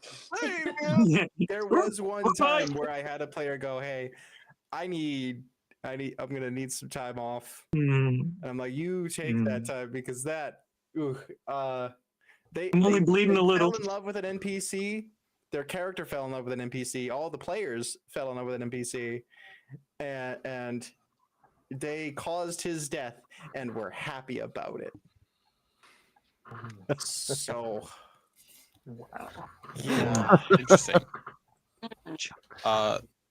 The last question was about magic items, wasn't it? Right, magic. Yeah. Yeah, it was. Oh, I didn't miss. Okay. Magic items. I homebrewed for the teenagers because they are chaotic. I homebrewed for them the Dagger of Futility. It is a hilt Hydrate. with no blade because it's pointless. And it does 1d4 -3 bludgeoning damage. If the damage is negative, the wielder takes the damage. They're chaotic. They use it. They hurt themselves with it, and they'll continue to use it. Somebody. They hurt themselves in their confusion. They roll negative, it just bounces off the other person back at their forehead. Yeah, Well, that's it. If you're ever just real quick, going back to the social aspect, a couple years ago, I got to move home. My wife left the state she's lived in her entire life, and I was kind of worried about her about that. And we made our friends that we have had here for 3 years because D&D. Yeah. It's our And tribe. that gave her like a foundation in this new place she's never lived or really visited. Mm-hmm. That includes everybody here in the video and everybody in chat. So, Amen. Cheers to everybody in chat who's cried in a game. I did want to bring up the talking magic about items I from know. my. Okay. I know. I was just saying. I know Ivy's in there. Who's gonna wrap this up? I got a magic item, and it's my favorite one. Tell us. It's Tell my us. absolute favorite. Okay. Especially with new players. I All right. highly recommend giving them the Orb of Slope Detection. The Orb of Slope Detection. No. You need the Rock of Gravity Detection. That's a good one too. Yes, my favorite. The Orb of Slope Detection is one of my all-time favorites. I remember spending a solid 10 minutes, like, oh, you cast Identify, but it fails. This magic item is somehow confounding your magic. You just know that it's called the Orb of Slope Detection. And when they finally figured it out, it was one of the greatest moments of my life. Doing that with a group of middle Oh schoolers, God, that's great. watching them finally come to that realization. So that's my favorite magic item to give, for sure. Is the Oh. Orb The of orb Slope of Detection. temperature. It's a little metal ball, and if you're holding it and it is cold outside. And you're holding it, it is warm outside, but it only works outside after about 5 minutes. The Weather Rock. So, the question I believe was, have you ever given your players magic items and do you regret it or something like that? In my campaign, Good one's back. I prefer starting campaigns at level 3. I feel like that's when players are actually able to start doing things, because most players peak at level 5, and then the campaign gets really interesting at level 7, and most campaigns I've run have not gone past level 12. So I like to start at 3. It gets past the difficulty of getting your character working. I gave all of my players very rare items, very rare magic items, day 1, but I picked them. So I gave them all very interesting magic items that had nothing necessary. Most of them weren't combat related. I regret giving one of my players one of them because I spent so much time trying to just pick an item for him. I think I just randomized it and picked one randomly and didn't actually look at what it did. And it is the reason I almost killed Popo's character last session, because they got the skull helm, so they could summon a Reaper spirit to fight for them for an hour, and they used that to fight a shambling mound. And I thought, yeah, no big deal. I'm just gonna have the shambling mound charge at the Reaper spirit and try to engulf it. And then the player who had the helm goes, actually the Reaper spirit is incorporeal. Like, fine, it just keeps charging through. And who's on the other side of it? Popo's character, who had rolled a nat 1 and confirmed with a nat 1 for his initiative roll. So I had him stuck with a surprise round. So he didn't even know combat had started yet. Oh no.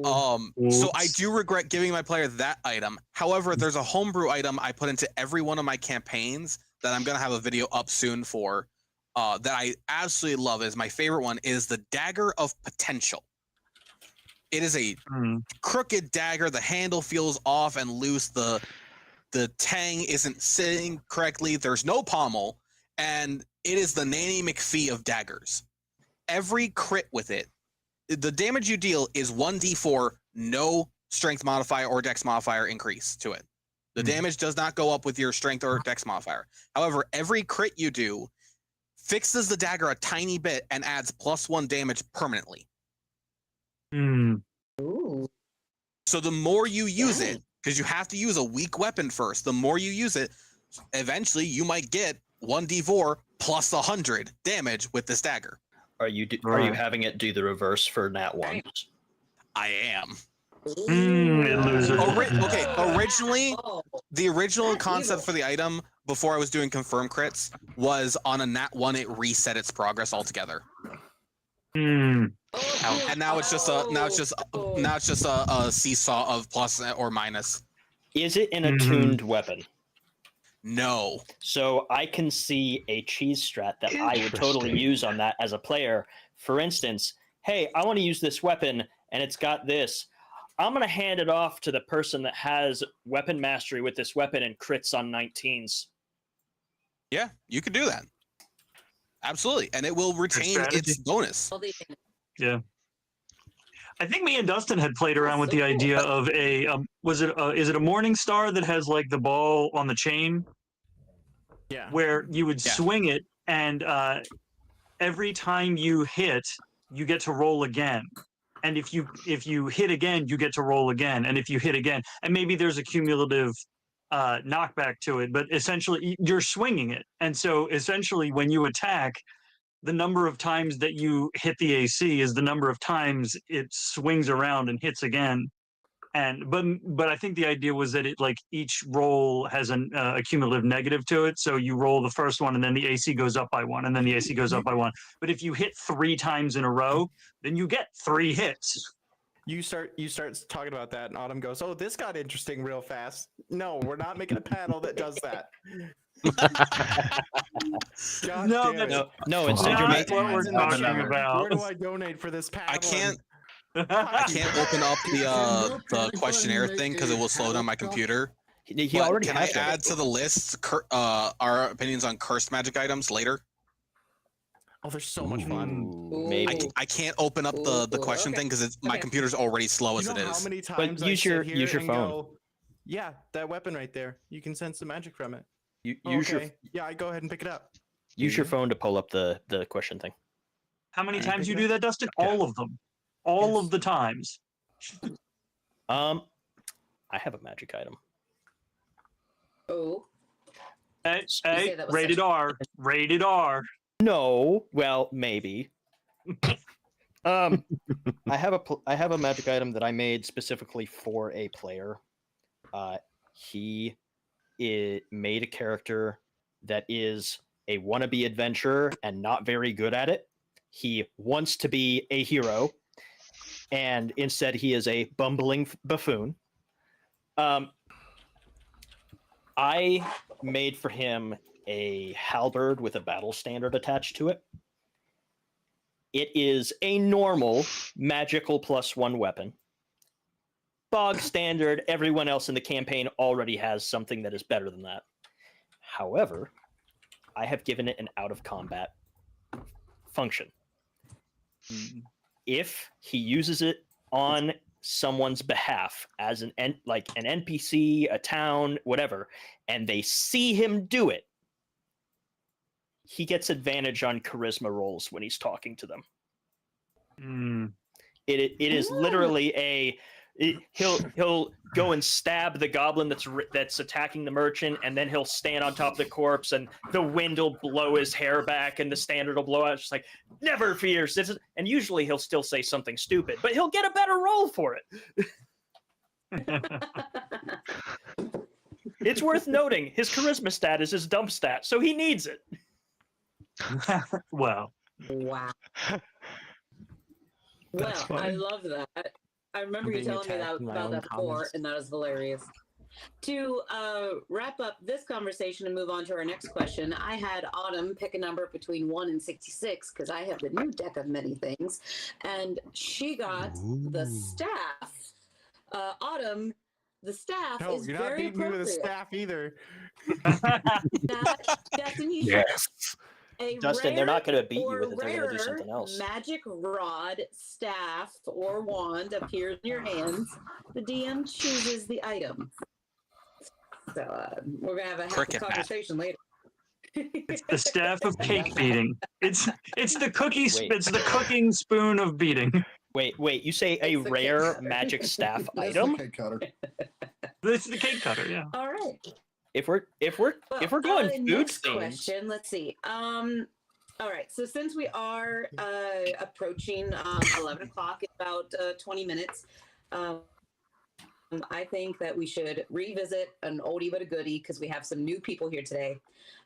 This was asked last session, but it's always a good one. Is there a particular NPC that you created that is a staple in every story you write and play through? Or I'll just summarize, name an NPC that you've made that you absolutely love for good or bad reasons. I got one.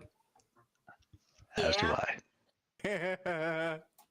His Here name you do, is Dustin. Mel, and he's a bitch to deal with. Yeah, I guess villains count as NPCs, right? Yeah. No, They kind of NPCs. You know what? Gadolf Blinsky. I didn't add he's part of the Curse of Strahd module, so I didn't add him. I just love what I did with him as a character. I'm struggling to remember exactly the accent that I used for him. But it was funny. It was just perfect, and it made me smile. It made all the players smile. Yeah, I just really loved using them. So Yeah. Mine isn't so much a So- character as a plot element that I love to go across all of my games. As I mentioned, one of the first major games I ran in Bonus Mom's Discord server was Out of the Abyss. And one of the major places you get there is Gracklstuck, the Underdark Dwarven city. And they walk into a It's a bar good and name. yeah, great place. So they walk into a bar in Gracklstuck and ask, "What's your strongest drink?"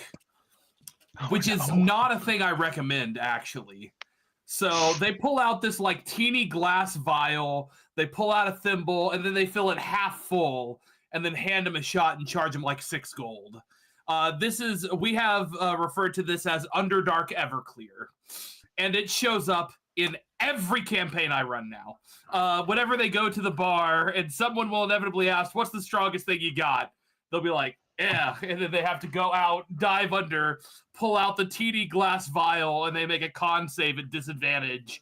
or get the poisoned condition, i.e., be plastered. So, my favorite part is that after the character who got poofed away, the replacement character was a Duragar bard who ended up working for the Brewers Guild, making the Underdark Everclear. So he is now at least tangentially a part of every campaign because of that. Beautiful. So I So have not a yet. Roll initiative. I don't know who start. I don't know. Rollies. Not a I bad got option. 14. Body voice like screen. But please 14. continue, and then he'll go. So I have a character that anytime I get to play, which hasn't been in forever, but anytime I get to play, I play this character. Anytime I'm running a campaign, he eventually shows up. I have a Goblin Artificer Alchemist who named Boomy Shortfuse, who is obsessed with explosions and 9 times out of 10 will blow himself up. And he talks a little bit like this because it's fun. It's Doofenshmirtz. That's fantastic. I love it. He's not shown up in this campaign yet, but he will. Okay, so not yet a recurring character, but potentially a recurring character. The thing I didn't tell y'all about that first Kobold game, somebody rolled very well on their insight, and that teddy bear is possessed. Oh, God. And it may eventually be that child's patron. And it may be very heavily fiendish. I've I seen blocked that from movie. memory. Holy fuck. No, thank you. I have If an you NPC that I need to If you happen to introduce. be a fan of Yu-Gi-Oh! The Bridge series, Yeah. that teddy bear, essentially. I have an NPC that I haven't introduced yet. But his voice is definitely like this. He's a very... I can't describe him because it's going to ruin shit, but this is definitely his voice. I can't. I'm so excited to use him. Talk about. I will not maintain character when you bust that out. So if So Anyone the else have campaign an that I ran, Frecky, you got one? I got one. Or actually, yeah, for this Frecky, I have one. Honestly, anytime I get to use a weird, out of the, just really crazy weird voice, We've been that's talking this any whole of my time, probably. like. No, but the fact that you aren't sure is a good sign for me. Yeah. Just the funny voices, man. Especially when it's like you'll describe like, so I had this barbarian who I can't remember which direction it went, whether like, so he had 2 different voices, whether or not he was raging or not, but he's this big motherfucking dude.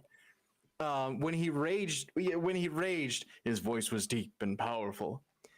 But when he wasn't raging, this was his voice, and he was very not intimidating.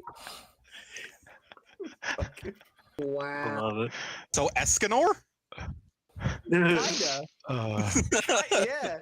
Yeah. How many characters have you accidentally created because you just chanced upon a voice and the entire character Like built itself fucking around 20. the voice? Yeah. I'm not gonna lie, I've done it. man. One of my favorite ones that I- references. Oh So my god. besides bonkers, which I will try and bring him in whatever kind of way I can in other places, but in this campaign that I've been running, at some point my players did chance along a turtle that they finally figured out is connected to all. It is the focal point of the multiverse. Turtles all the way down. And so turtles all the way down. Right. Well, I'm Discworld, so that's where I got the idea from. It's the turtle at the bottom. And pretty much. And so what my thinking is, for any other game that I run, there's going to be at least a mention at some point of like a turtle that pops up that is just kind of around. And if they choose to interact with it, okay. But otherwise, the turtle will be there because the turtle moves. Mhm. Wow. It's given me Stephen King Dark Tower vibes. Everyone say bye, Dad. Bye, Dad. Bye, Dad. Dad. Bye, Dad. Daddy? I've never gotten to say that. I'm kidding. I just decided to be dark. Going out to get Woof. I think the most threatening thing you could say to your players is the turtle will remember that. Yes. The turtle knows what you did. It's Wow. at least in the game that I've been running, the turtle's name is Ira. I don't know if they'll keep that Oh, same name in all universes. Is Ira still with Hope? Yeah. Well, Traveling in the scrap pyramid run by motorcycle gang. Love it. Yes, there was a moment where the turtle was being carried, or on the motorcycle, and and Ira was like, "This is curious. I have never moved this quickly." I have to say that This turtle, this all-powerful turtle that is connected to the entire multiverse, is able to be in every place in the multiverse, every universe at once. It's like, I'm not used to moving this quickly. that's amazing. Holy cow. You gotta admit, players get attached to the weirdest things. I had my players get. Scenario. Oh, go ahead. I was just saying, I had a scenario where one of my players' backstories was that she was basically raised in a circus and abused as she was growing up. She managed to get away, but had to go and face her past, that kind of arc. So Yeah. I went online just to see if I could find any interesting miniatures for a circus. And someone on Etsy had a Mind Flare clown who had a octopus that was passing out balloons. And I bought it, I painted it, I put it on the table. They were freaking obsessed with that octopus. I had Fun little hinted at the guy. octopus earlier, and it was just like this, like the circus was in town. This guy has an octopus on his shoulder. It's just hanging out. They were freaking obsessed with it. They somehow convinced themselves that octopus was the BBE. I had no part of that. I don't know. And by the end of it, during the fight, when the octopus was on the table, I just had the octopus like waddle up to them and like pass them a balloon, and that was it. And I think I like waddled off into a creek or something. it waddled away. It never did anything actually, but people swore it was going to like turn into Cthulhu or some shit and attack us. But the best part is, at the end of the combat, when we were like about to leave, somebody said, "Is that octopus still around? I'm gonna go get it." And just took an octopus home.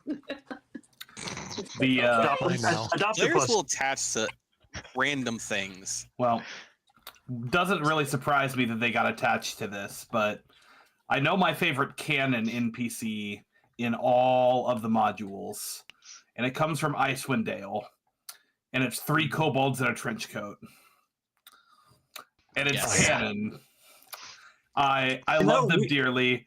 At one point, they have names, like they have a whole backstory, but they started talking, and they're like, "No, your names are Huey, Dewey, and Louie." Like, well, Yeah. our names are, yes, your names are Huey, Dewey, and Louie, and those were their names from there on out, because so We as you can almost- imagine, when you have 3 kobolds in a trench coat, the party immediately adopted them. So We I almost had my accidentally- players. What the fuck was that? Mhm. Anyway, so We almost accidentally played 3 kobolds in a trench coat in a one shot. We had 6 characters. We had 3 like fully grown normal humanoids, and completely accidentally 3 separate kobolds, who we immediately decided each kobold had been adopted by one of the humanoids. And then I'm like, well, okay, then our next adventure needs to be the 3 of them in search of a trench coat, and then they will be the 3 kobolds in a trench coat. I'm surprised my kobold players have not done that yet. I've had my players get attached to a guard because due to their shenanigans, literally a halfling guard on this planet, I named Gregory because I'm not terrible with names. I just come up with something off the top of my head and that it normally fits. Only once has that ever backfired on me. But I'm like, oh, his name's Gregory. It's whatever. he had to deal with their shenanigans when I had one of my most chaotic players in the group at the time. And every single time it was a matter of he wasn't paid enough for this and he walked away, until the point of like by the end of the third session there where they do something crazy and there was a guard around and I'd roll behind the DM screen, see if it's a random guard or if it's Gregory again. It was always Gregory. By the end of it, he literally quit because of their actions. Nice. Wow. But the players loved it every time he came around. Gregory's The only good time I ever got a name, I messed up with a name, is I panicked because I made an apothecary and I had there be a halfling woman in there and I'm like, I have a name for her. Where is it? It was on a note. It was on a piece of paper. I don't have it. Where did it go? And I'm panicking because I don't like to take more than 5 minutes for a name. So I just blurred the first thing I could think of. And my dumbass went with Carrie for the apothecary. I was Oh, That's no. I was okay. going to I went suggest with that an apothecary Bonya named for the Carrie. That's bone beautiful. lady. Yeah. Yeah. Okay, so I did this on purpose. He named her the Bone Lady. That's her nickname. So I decided to retroactively make her name something that could be shortened into Bone Lady. And so I named her Bonea Ladakova, which is Bone Lady. Or Bonya for short. Yeah, Wow. Bone Lady. Yeah. I really love Wow. animals. Stop it. And her brother is Jasper Ladakova, and he runs the Gemporium, which is why his name is Jasper. I Oh will my say I God. love the Carrie from the apothecary. If you've seen Popo's video on his only video on our D&D sessions, it shows Carrie, and they went looking to her for potions for the swamp that they were going into for poison resistance. So the first thing I had her do, offer them a suit of armor. There you go. Mhm. Going to the apothecary, looking for potions. Here's a suit of armor. Should have just given him a dress. A red dress. A Stop dress it. that wasn't red to begin with. Stop it. Jackson. I got I had a ancient silver dragon as a helper to the party at a high level campaign, and I wanted her to have an epic name. And I thought on this name for days. Like, I was putting it together, and I finally came up with Carmutene, which I thought was a beautiful name, until my husband called her Caramel Turtle. I'm still pissed at you for that. Look, in all fairness, Finn messed it up first. I understand, but still. Carmutene. Somebody else messed it up. I just jumped on the bandwagon because they made it into a fun chant. Fair. Caramel turtle, caramel. That's like Benedict Cumberbatch. I call him Benadryl Countertop. Like, it's you get the name that comes off the tongue. It's best try funny name. Well, guys, as we're getting close to the end here, I do want to highlight the fact that we are less than $200 away from Dustin getting a fucking paddle. Donate. $200. Donate. Like, literally. So is now a bad time to mention that I just got paid. I'm just saying, if everybody watching donated Donate the money. $3, we'd have it. So Just a little bit. just a little bit there. Do it. Yes. Whoever There's is a about to link donate, on there you right have a now. 5% chance of me turning on you with the paddle. No, never mind. Never mind. No. You say that like it's a threat. I know my crowd. Oh I take my. that back.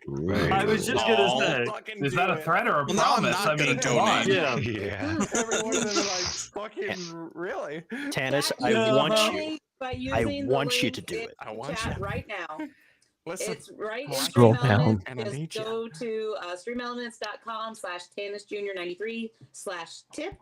Okay, and absolutely go donate what you can, because we might hit that 5,000 tonight. Yes. Which would be Just a epic. tip. Do it. Just the Just tip. I want you to know, Donate. Tannis. You made that. So wait, threat, are we calling and all in Dustin's my cake head the is that 5,000? Because face. that's what we're trying to hit. you know, you're trying to hit me. Nice. Yeah. But And No, your no, cake is the Autumn's trying to 5,000. hit you. Dad, you shouldn't have to try. Dad, Fuck.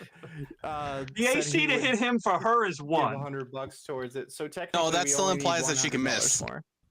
That's true. Ooh, $100. That's all we need. There's Here's no $100, roll. friends. We Yeah. can I make mean, this happen. I Easy. feel like he's like an auto crit. I was He's gonna gonna be say, prone, yeah. right? We're considering doing it at the gathering, and like everyone who's like at a certain level of the Patreon can like get into the crowd and watch.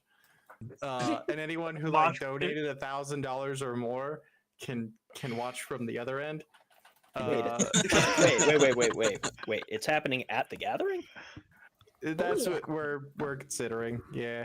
Live stream it, but put it behind a paywall. Although here's Yeah. hasn't gotten out yet, but Norse did say if people like donate at the gathering a certain amount and all that money will go to, is it the Jeff Gordon's? Jeff Gordon Foundation, something like that. Yeah. Thank you, Jeff Gordon Colleen. Kids. So all the money that gets donated there towards this will go to the Jeff Gordon's thing. But if they reach a certain amount, he never said an amount, but if they reach a certain amount, he'll take a paddling. And he didn't say, but I think he should take the paddling from No Panic. Ooh. Ooh, I don't know my what's That scarier, No Panic or Ivy. bad. Yes. Yeah. Those are terrifying. I'll be honest. I think I'm more scared of Panic doing it than Ivy. I have a reasoning. Ivy might be stronger. Panic is more familiar with swinging that thing. He has Fair. proficiency. Yes. I say they really scare him and have a swing off to determine who gets to hit him. But anyway, so All the watermelons. I heard that. Can we- I am not saying he's more familiar with paddles. I'm saying he's more familiar with that paddle. Might be- Fair. Oh, real quick, Tanis. Pobo Thank threw it you, in, Zach. in the chat. Was that We, you? we definitely gotta talk about the one shots. Yes. Yeah. We talked a little bit about it, but yeah, we 100% have to do that. Yeah. Good God. Me and Pobo have been talking about like the logistics behind it and like certain give and takes that would have to come with it. Hey, Tanis, Yeah. you want to sweat a little bit? Huh. We were just shy of over the 300 away mark.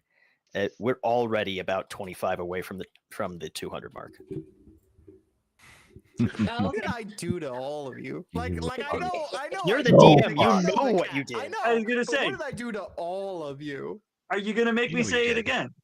You murdered a kitten. See, on my part, you haven't done anything to me, but I'm hoping to get into one of your one shots one day, and I want you to make it hurt. You know what? You know what I think it is. Ooh, oh my. You know what I think it You is. blew up our bird. Everyone, it's all of your faults because every I didn't do player out anything. there is seeing me as their DM, and they're getting this catharsis of like, this man's getting paddled Oh fuck! for my DM. There's another 25. Yes, for You're now everything my under DM did 200. to me. Yep. Mm-hmm. It's getting so close. Yep. You're under 200. Mm. We need a countdown at this point.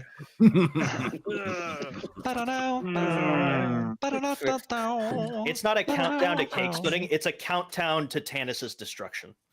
The destruction. So here's what I'll do then. Since we're playing tomorrow, right? We're doing Mountain of Mystery tomorrow.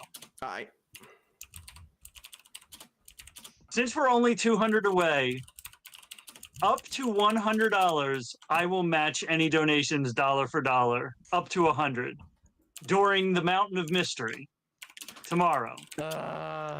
So by the end of tomorrow, if we get $100, we'll have the 200 to get the cake split. I spent money on dumber stuff. Fair. I should have put more limits on who could donate. Probably. Well, I and used first you can base retaliate. You can What kill about Laz second base if you need to. I have my backup character ready. No, it's all right. Popo it's wants all to swing at 10K. Oh, damn. Popo.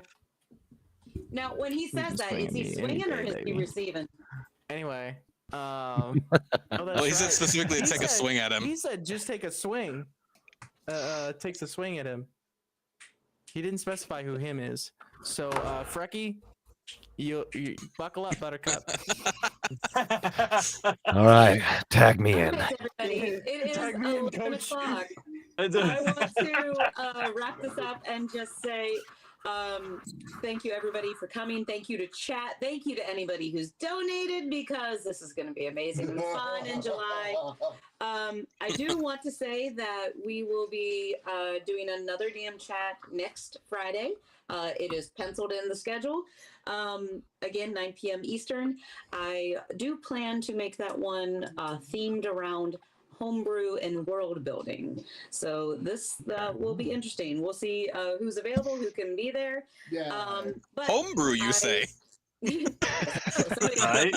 Well, if you look at my name.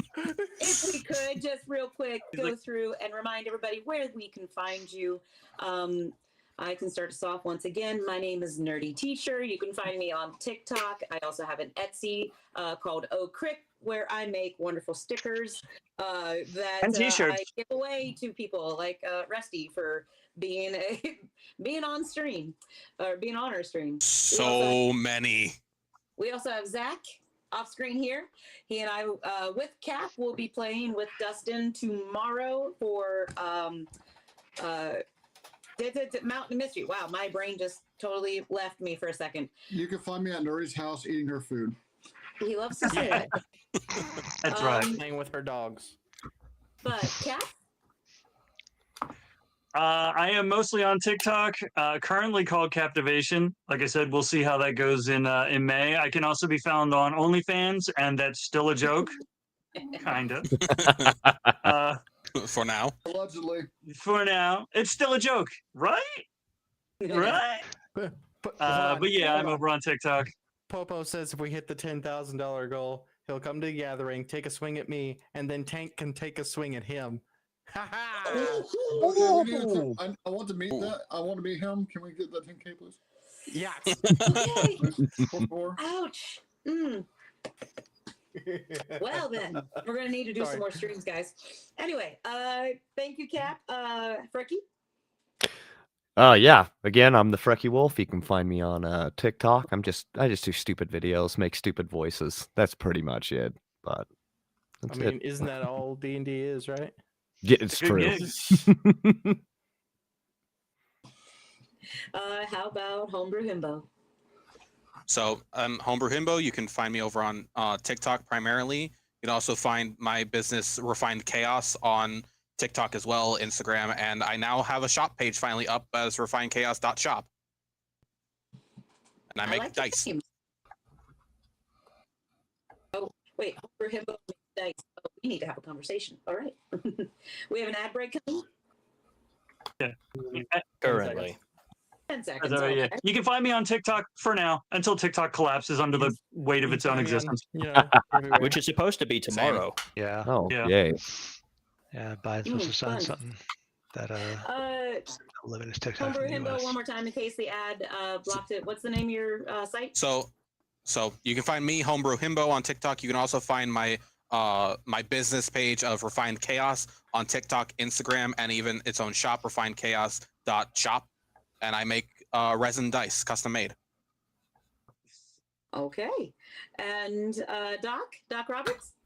Hey there, I'm DocRobert, or Robbie. You can find me in Bonus Mom's Tavern on Discord and playing on the Ages of Ainur Twitch channel on alternate Saturday. So not tomorrow, but the 27th is our next game.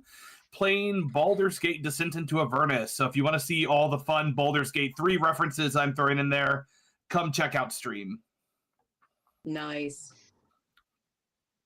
We have outro music going on? What the heck? It's fucking awesome. Yeah. It's a hint of my eventual Cyberpunk campaign. Oh, did we lose Ava? Nothing. No, there No, he I'm is. here. Ava's here. There we go. Hi. Who are you? Hi. Where can we find you? Oh, me. I'm no. I'm EvaUnit 3. You can find me in comments on TikTok, but I am mostly in NPB's Discord server, one of his community managers. I am working on a YouTube channel to do some sci-fi and spooky stories, and well, yeah, that's about where you can find me. That's about it. Is somebody playing video games? Because we can suddenly hear Yeah, that. I can hear stuff Jordan's through talking with shit. Jordan's OBS. Yep. Sounds like it sounds like a troll is trying That's to our break out of the editor. dungeon. That's one of our editors, Jordan, and you can find him anywhere where this stream happens. Yep. I am going to give him a special shout out here. JewBacca. You can find me streaming occasionally on Twitch, twitch.tv/GFGJewBacca. I do technically have a Mastodon that I need to post more on / at all on. You can find me on Mastodon again at GFGJewBacca or at mastodon.social. I'm not like you kids with them TikToks and them whammies.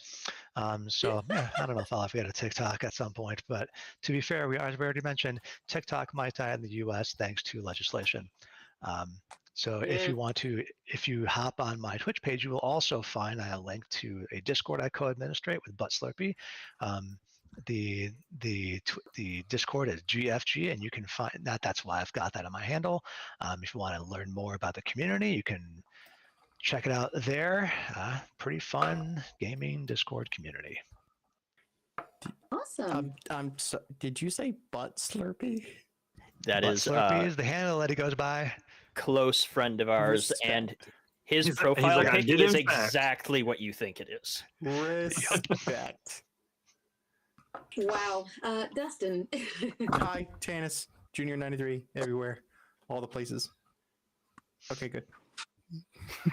Well done. Especially at a Sorry, I've gathering been drinking. sometime in July where he might be getting spanked. And so if we'll you find out. donated more than $1,000, you get to watch my cake. Enjoy. You can Mm. see The Watch or Jello cake, wash? does it wiggle? Does anyone have a No, really that good bitch be slow- firm. All right, I got a firm cake. Not after it gets tenderized.